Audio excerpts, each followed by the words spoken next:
एक तो पशुओं का गोबर से मीथेन गैस इमिशंस होता है।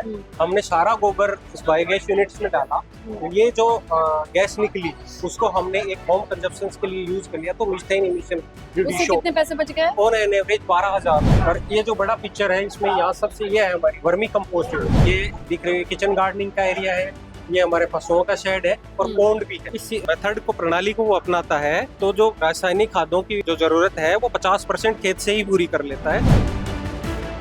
नमस्कार, गांव जंक्शन पर हम आपको लेके आए हैं हरियाणा हिसार चौधरी चरण सिंह हिसार कृषि विश्वविद्यालय। और यहाँ पर इंटीग्रेटेड फार्मिंग यानी एकीकृत खेती में भी समय समय पर कुछ बदलाव आते हैं। कुछ चीजें राज्य की ओर से जोड़ी जाती हैं और कुछ चीजें ऐसी हैं जो पूरे उत्तर भारत के मैदानी क्षेत्र के लिए लागू होती हैं।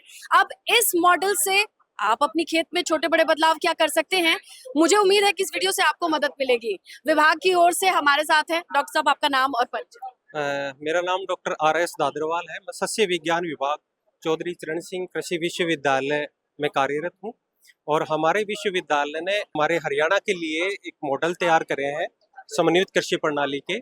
इन मॉडलों की सबसे खास बात यह है कि हम जो हमारी फैमिली की ज़रूरतें हैं उनको हमारे ही घर पे कैसे पूरा कर सकते हैं, उसके लिए ये सारा मॉडल तैयार करा गया है।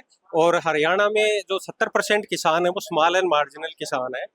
वो किसान जिनकी जोत का आकार 2.5 किले से कम है, तो उन किसानों के लिए सबसे बड़ा चैलेंज ये है कि वो कौन कौन सी चीज़ें करें, क्योंकि उनके पास इतनी रिसोर्सेज नहीं होते, इतनी पेइंग कैपेसिटी नहीं होती। तो उन किसानों के लिए हमने ये मॉडल तैयार करा है। जैसा कि आप देख रहे हो 2 मॉडल हमने तैयार करे हैं और इस मॉडल को हमारे को नेशनल लेवल पे हमारे अवार्ड भी मिला। अवार्ड मिलने के लिए जो मुख्य वजह रही वो क्या थी? एक तो पशुओं से जो का गोबर से मीथेन गैस इमिशंस होता है, हमने सारा गोबर इस बायोगैस यूनिट्स में डाला। तो ये जो गैस निकली उसको हमने एक होम कंजप्शन के लिए यूज कर लिया, तो मीथेन इमिशन उससे कितने पैसे बच गए?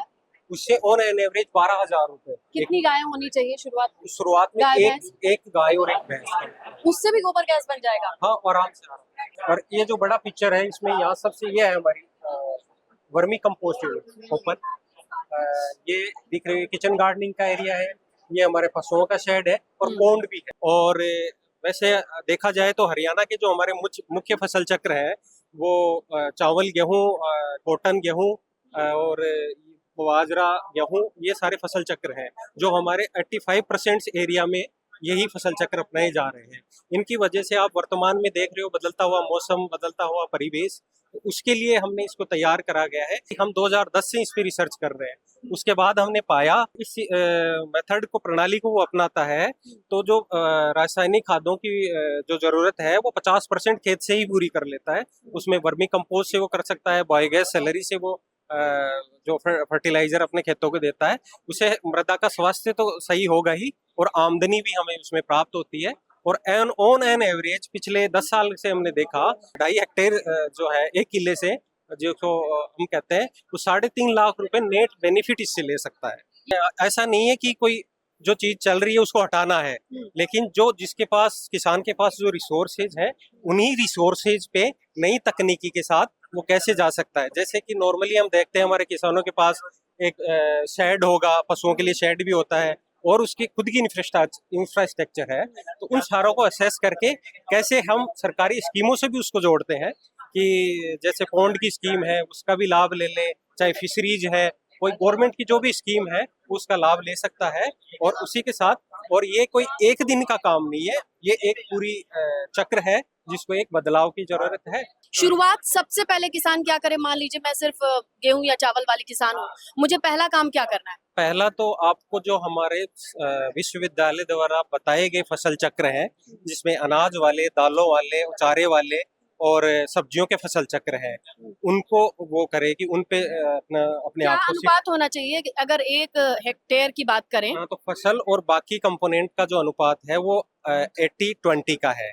80% तो हमारे फसल चक्र होंगे जिसमें बागवानी भी है, 15%, 80 में से 15%, और 20% पे हमारा इंफ्रास्ट्रक्चर जो है जिसमें डेयरी यूनिट है, मशरूम यूनिट है, बायोगैस प्लांट है, इसके अलावा जो वर्मी कंपोस्ट यूनिट वो सारी होनी चाहिए। जैसे वर्मी कंपोस्ट की बात है तो कोई भी छायादार जगह उसके वहाँ होगी, किसान के पास होते हैं पेड़ पौधे जहाँ हमेशा छाया रहे, वहाँ एक पॉलीथीन की पन्नी बिछा के और वर्मी कंपोस्ट की बेड पहले तैयार करें।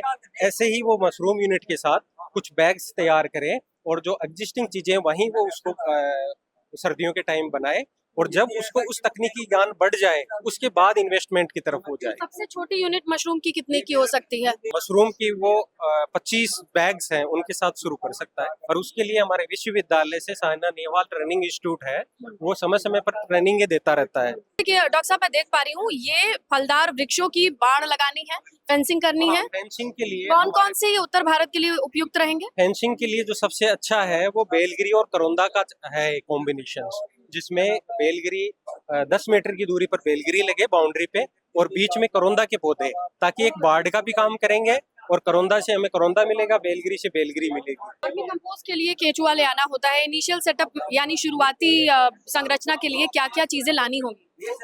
वर्मी कंपोस्ट में शुरुआत में जाने के लिए सबसे जरूरी है उसका जो है पॉलीथीन शीट लाए। उसके अलावा रॉ मटेरियल जो हमारे गोबर की खाद है उसको ठंडा करें 15 से 20 दिन। इसके अलावा केंचुए सबसे जरूरी है। जब ये सारी बेसिक कौन से रिक्वायरमेंट, और कहाँ से? एशियन या फेटिडा है, और ये आप कहीं से भी ले सकते हैं। एक बेड के लिए पहले वो इनिशियली कितना केचुआ? मान लो आपका 5 फीट का बेड है तो उसमें 2.5 किलो केंचुए, और जो बताई गई साइज है उसके हिसाब से उसको रखें। जैसे कि मॉडल दिखाई दे रहा है, ये हमें क्या समझाना चाह रहा है डॉक्टर? ये हम इससे यहाँ बताना चाह रहे हैं कि कैसे हम जो बायोगैस, जैसे पशुओं से गोबर जो निकलता है, कैसे उस गोबर को हम वैल्यूएबल बनाते हैं। गोबर को हम बायोगैस के लिए सैलरी में डालते हैं, उससे ठंडा हो जाता है, और जो सैलरी निकलती है उसको खेतों में भी यूज करें, हम उसको वर्मी कंपोस्ट बनाने में यूज करें। उसका फायदा ये होता है, नॉर्मल हम गोबर को वर्मी कंपोस्ट बनाने में काम में लें तो गोबर को पहले ठंडा करना पड़ेगा, क्योंकि उसमें गैस होती है और मीथेन गैस होती है। हम क्या करते हैं, बायोगैस जो प्लांट है उसमें उसको डालते हैं, और जो गैस निकलती है उसको हम घर के हाउस होल्ड कंजप्शन में यूज करते हैं, और इससे हमारा 3 घन मीटर स्क्वायर का बायोगैस प्लांट है, उससे साल भर में कम से कम हमें 15 सिलेंडर गैस मिलती है। सबसे अच्छा फायदा उसका ये है, नॉर्मल हम गोबर यूज करते हैं तो उसको खाने में केंचुए 3 महीने का समय लेते हैं, उससे बेड तैयार होती है, लेकिन सैलरी आप यूज करोगे तो वो 40 दिन में। तो डॉक्टर साहब कब से पैसे आने शुरू हो जाएंगे? 3.5 लाख कब मिलना शुरू हो जाएगा? 3.5 लाख इनिशियली जब आप करोगे तो उसमें जो आपका फर्स्ट ईयर है वो 80% प्रॉफिट तो वो निकल जाएगा फसल पहली चक्र। फसल में क्या उसे फल तो मिलेंगे नहीं, फलदार पौधे लगाने पे फल नहीं मिलेगा। आपका जो डेयरी जो वो करेगा और आपका फसल चक्र है वहां से आमदनी उसकी स्टार्ट हो जाएगी, और केचुआ खाद तो 3 महीने बाद ही स्टार्ट कर देता है आमदनी। डॉक्टर साहब, मुझे लगता है कि ये काफी है शुरुआत करने के लिए। आपका धन्यवाद। और अगर आपके पास डॉक्टर साहब के लिए कोई सवाल है तो जरूर कमेंट कीजिएगा।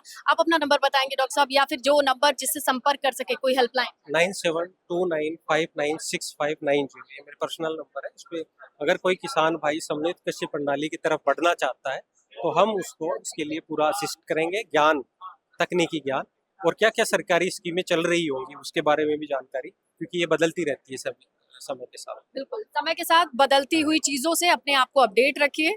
अगर वीडियो पसंद आए तो लाइक कीजिएगा। गांव जंक्शन के लिए मैं स्नेहलता।